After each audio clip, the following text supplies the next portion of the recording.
Hi, my name is Kimberly Datchuk, and I'm the Curator of Learning and Engagement at the University of Iowa Stanley Museum of Art.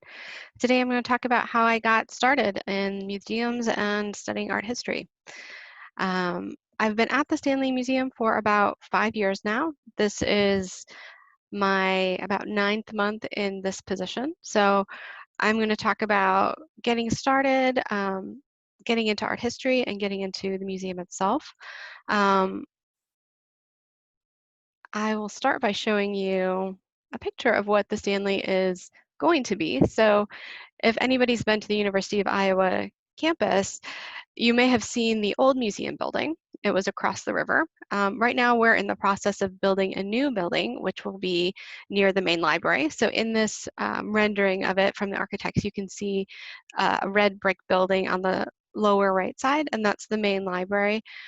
This over here on the other side is Burlington Street and the Rec Center. So we're going to be centrally located, and we'll have the main lobby space. The second floor will be our gallery spaces, and the third floor will have some visible storage, which means that you can go in and see some of the collection that's in storage.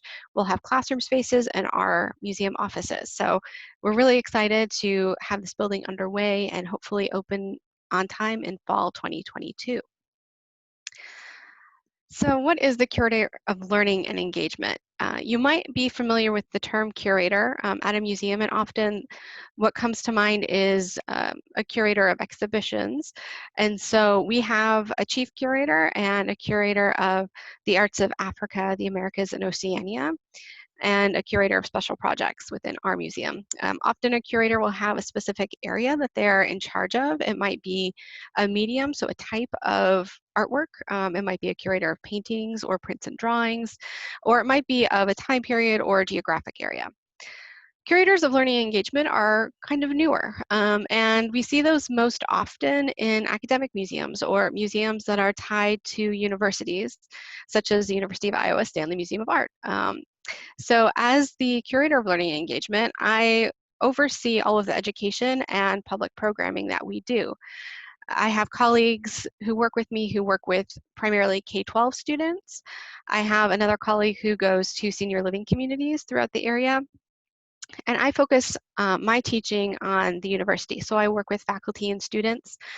Within our classroom space, we have a temporary gallery space and teaching space in the Iowa Memorial Union. And this photograph is from one of the classes that came through. So faculty, different professors can schedule a class to come to that space. And I talk to them about what they're studying. This class was a global manuscripts class. And I pulled out artworks that related to that topic.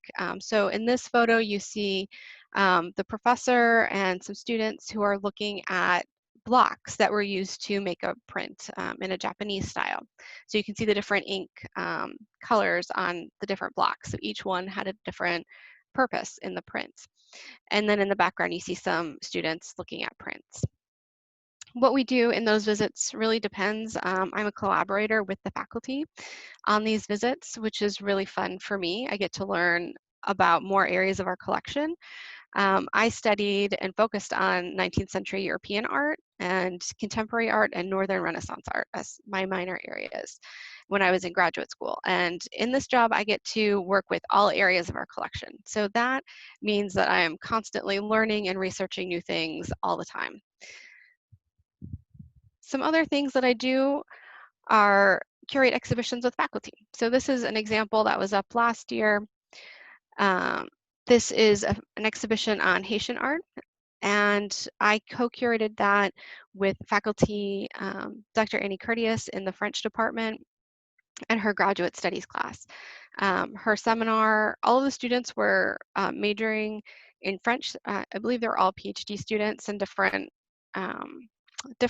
forms of different points in that program.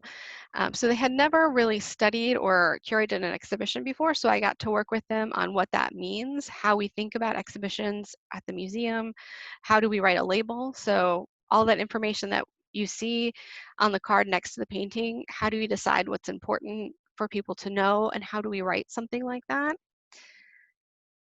And I also do public programs.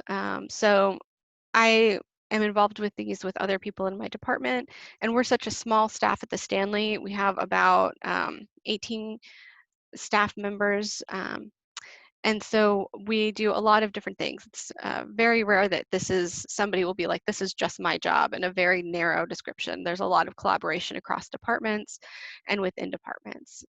This is an example of a public program that I run called Smart Talks, and that invites faculty, primarily faculty, occasionally grad students or artists in the community to come and give a brief talk about 20 minutes about their work, whether that's their research or their art making. This was a talk that a professor in printmaking did. Her name is Heather Parrish, and she talked about her collaboration with the scientist on a series of prints. And so she gave about a 20-minute talk. People from the community and the university came, listened. We have really good dialogue that happens at those talks, a lot of questions. And then this was sort of at the end when people had time to look and explore on their own.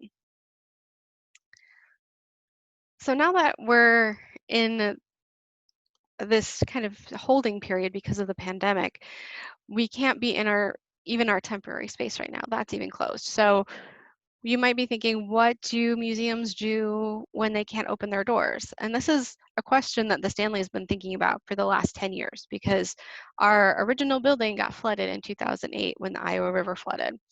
And so the flooding went all the way up to our roof, and all the artwork was safe miraculously, but we couldn't use the building for art. So when we're closed, when museums are closed, they need to find new ways to connect with their audiences. And so what we're doing right now is something that a lot of museums are doing called Museums from Home. And so we have a series of resources that we've worked together on, that I've worked with my colleagues in the Department of Learning Engagement on, to create art making resources. We have coloring sheets that you can download, word searches and word scrambles, and a series of videos that you can click through. And then some other resources that we found at other museums that we've shared. So this is a way for us to connect and share our collection even when we can't actually be in our spaces or see the public and our audiences in person.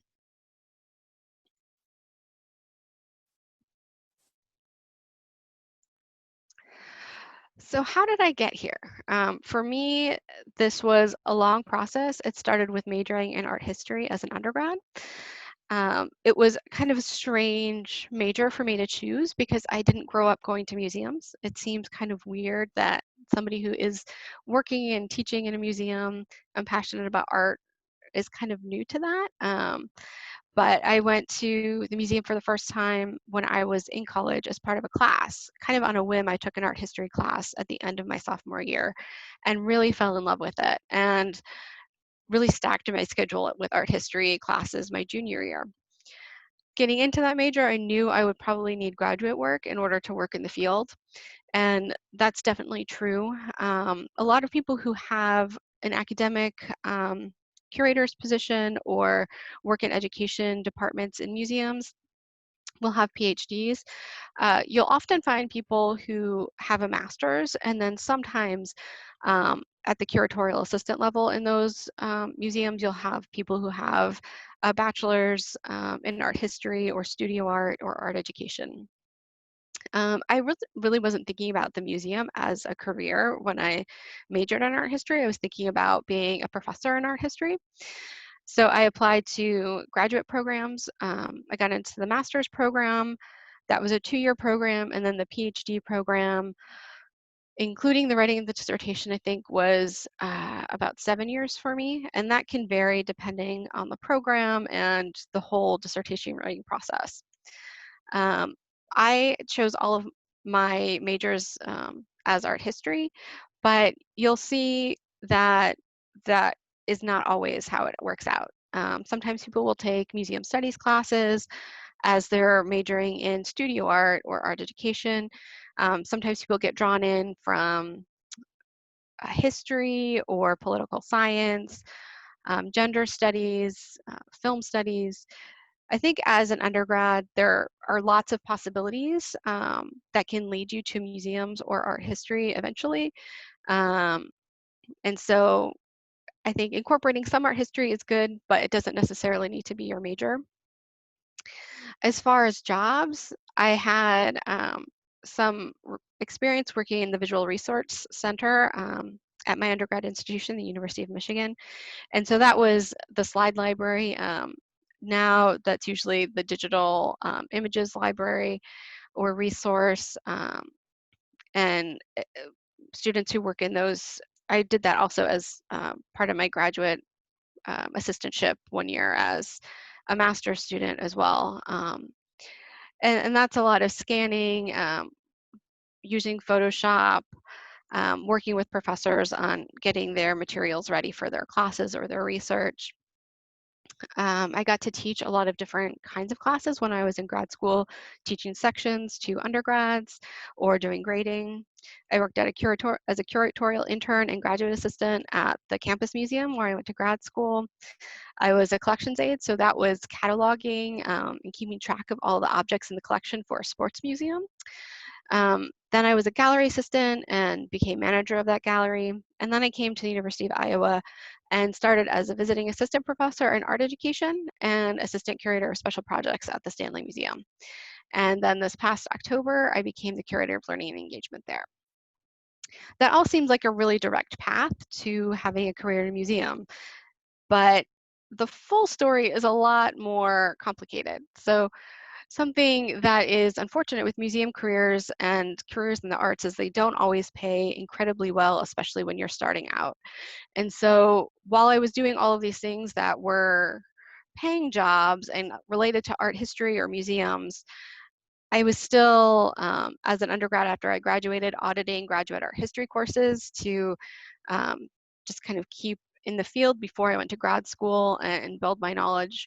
I was also working retail, doing data entry, and in between, while I was working at a museum as a collections aide, I had stopped my graduate assistantship and was working retail and piecing together my income from a few different sources. And I think that is fairly common. And that's something to keep in mind if you're thinking about a career in arts, is always kind of advocating for yourself and thinking about what you can do to make it work, what it realistically is going to take. If you're thinking about how you could get into a job like this, think about what you love to do and why. When I was little, I loved to play school, and I thought I wanted to be a teacher. And even though I'm not a teacher now, a lot of what I do and working with faculty and students and the public involves a lot of teaching and connecting. And so even though I'm not doing what I thought I was going to do when I was a little kid and playing in my room, I get to apply those in different ways within the museum. As far as kind of actually getting some experience, taking opportunities to job shadow or get internships is a fantastic way to kind of try out the field and also gain some experience. Go to museums and don't be afraid to cold email somebody. It can be really scary to do and it might not always work out, but if there's somebody who has an exhibition that you're really interested in or a local artist whose work you follow, don't be afraid to contact with them either through their social media or if they have a website and an email. Reach out to them and talk to them. Many people are really happy to share their experience, and everybody's path is a little bit different getting into museums or the art field.